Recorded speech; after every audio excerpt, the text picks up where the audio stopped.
Hi, this video is a military history video discussing one of the most important battles of the New Zealand Wars that took place on the 20th of November 1863. I've made sure to use as many primary sources as possible in my account, and as usual I'm listing my sources down below. Due to the length of this video, I've had to split it in two. So this is part one, and it will discuss the background to the battle and the events leading up to it. I'll start by setting the scene for this battle. On the 12th of July 1863, the British Army, commanded by Lieutenant General Duncan Cameron, sent a force of 389 men across the Mangatawhiri Stream. This was a veritable crossing of the Rubicon. It was understood by both parties that if a British force crossed this stream, it was a declaration of war on the Maori tribes of the Waikato. This war had been building for a while. New Zealand's governor, George Grey, had been gathering troops for this invasion in any way possible. British regular regiments were transferred from the UK, Australia and India. Local volunteer units were raised. Military settlers were recruited from the Otago goldfields in Australia, lured with the offer of being paid in conquered Maori land. And international mercenaries like the Prussian soldier of fortune, Gustavus Ferdinand von Temsky, were hired.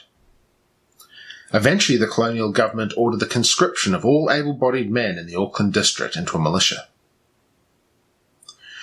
Grey's casus belli for this war was the threat that the Maori King's forces would attack and destroy Auckland, in the same way as the Northern Maori had attacked the town of Kororareka in 1845.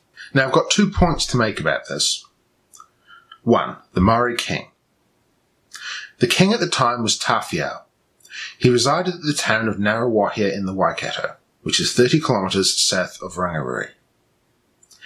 The king movement was established in the 1850s by Maori of multiple tribes uniting against the aggressive encroachment by, and land sales to, the colonial government.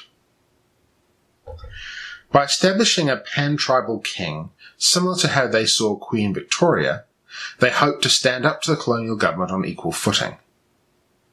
The king movement had already fought the British and colonial forces in Taranaki, when the First Taranaki War was sparked by a disputed sale of land at Waitara. My second point is that Grey's casus belli was a flimsy front. While there was an aggressive faction amongst Maori who wanted to attack Auckland, the Waikato Maori were doing quite well financially from the status quo, as they were producing much of the crops that fed the growing town of Auckland. The Waikato controlled the production and transport of foodstuffs, and it would be very foolish to risk all of that. The fertile farmland of the Waikato was the real motivation to Grey. He wanted more land for settlers, and wanted to break the power base of the Maori King, crushing their opposition to further colonial expansion. Ultimately, he wanted the entire country united under British colonial rule.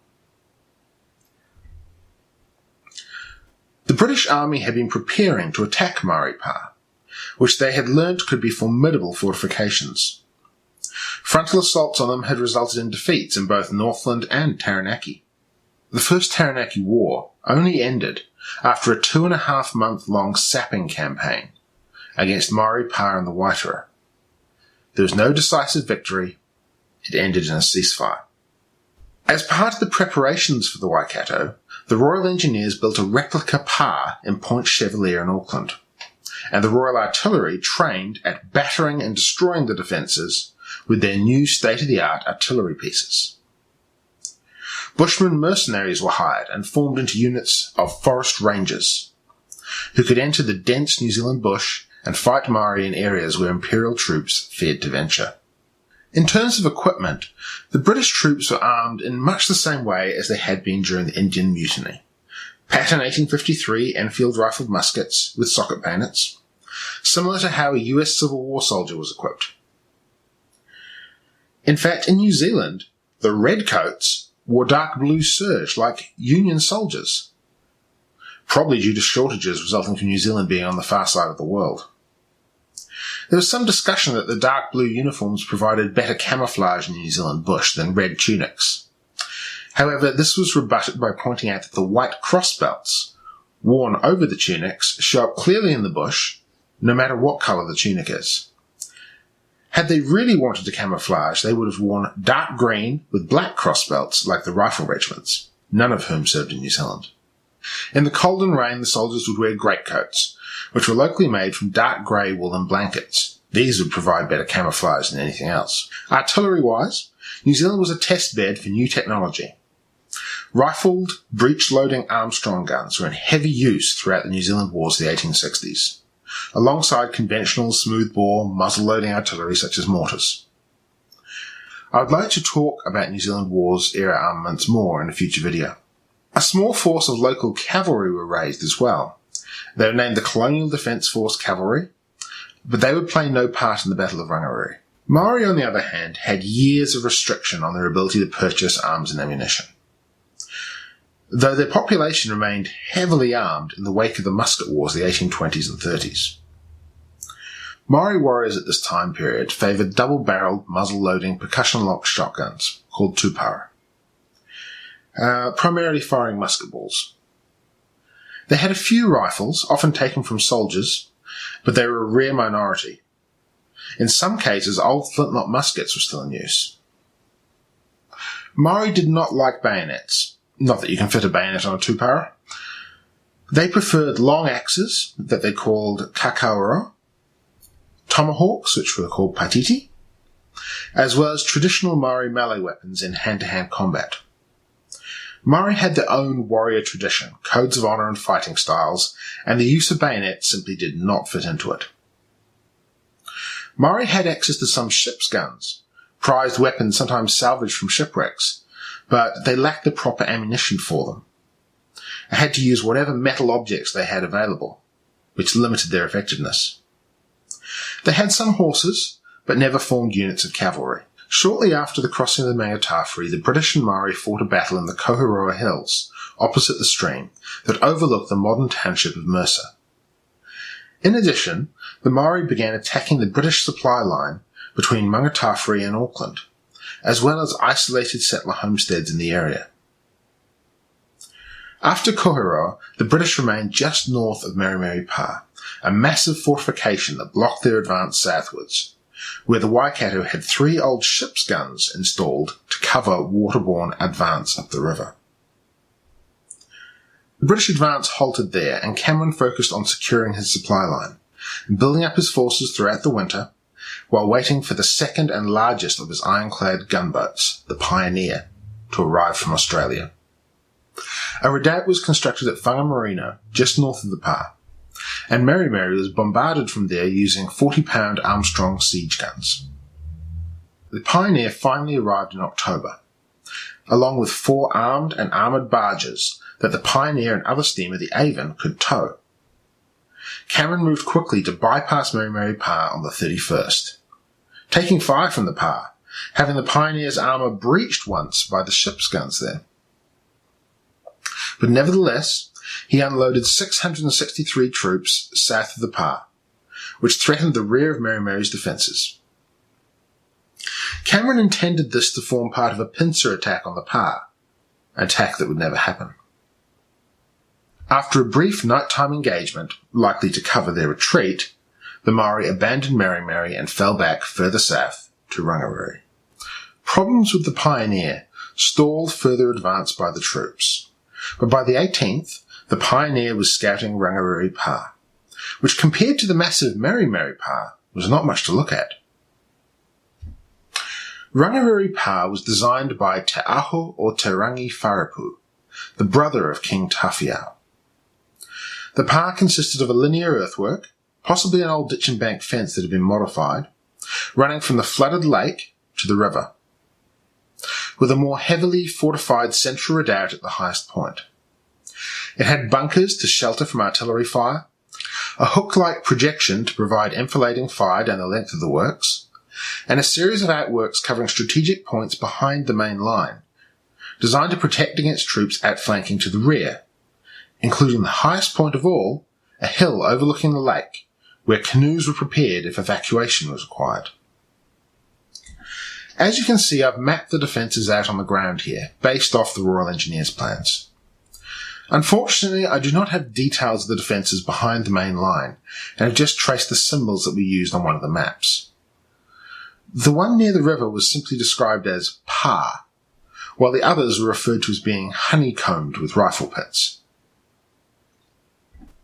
These works behind the main lines did not impress the British officers scouting from the Pioneer.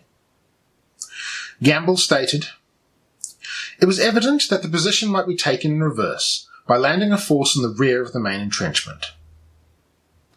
Landing stages were constructed for the steamers to facilitate an amphibious assault of these rear defences. The British forces divided in two.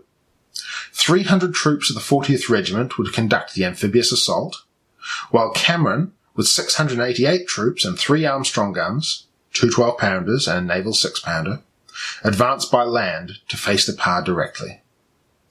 The plan was to bombard the Pa directly with those, while the gunboats provided the majority of the artillery support, firing along the length of the works from the river. Bombardment complete, the gunboats would then deposit the troops in the rear, and the Maori defenders would be caught between the two forces. The size of the Maori garrison is up for debate, and the British had very little idea how many warriors they were opposing. Modern historian James Belich estimated it to be around 500 warriors, including the Maori king Tawhio himself.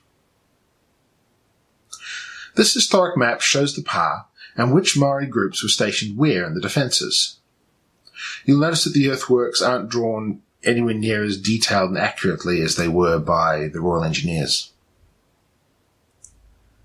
One of the best contemporary accounts of the battle comes from Lieutenant Colonel Gamble, who was with Cameron's main force. He wrote, "At 3 p.m. we sighted the enemy's entrenchment from a ridge at about 600 yards from the works. These consisted of a line of entrenchment with double ditch, drawn across the narrow isthmus dividing Lake Waikare on the east from the Waikato River on the west. The extent of this front line was 500 yards. At the highest part, the centre, it was strengthened by a very formidable redoubt, having a ditch 12 feet wide and a parapet 18 feet to the top from the bottom of the ditch.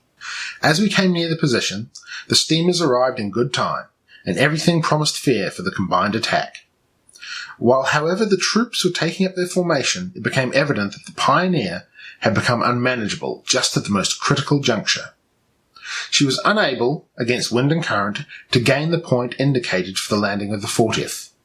And not only so, but got in the way of the gunboats, the fire of which, all but one, and occasionally a second, were thus completely masked. The Avon made every attempt to assist her, but without avail. The 2 12-pounder Armstrongs, Mercers, and the 6-pounder Armstrong Naval took up a commanding position within 600 yards, and the infantry were formed in the following order. 200 of the 65th Regiment under Colonel Wyatt, C.B., on the right, 100 in skirmishing order, 100 in support. Between the skirmishers and supports, 72 men of the 65th under Lieutenant Toker, with scaling ladders and planks under direction of Captain Brooke, Royal Engineers, with 10 men of that corps. The detachment 12th, under command of Captain Cole, and the 2nd Battalion 14th, under Lieutenant Colonel Austin, prolonged the line of skirmishers and supports toward the left. The detachment 40th, under Captain Cook, and the rest of the 65th formed a reserve. As the steamers struggled, at 3:30 p.m. the Maori defenders opened fire along their entire line.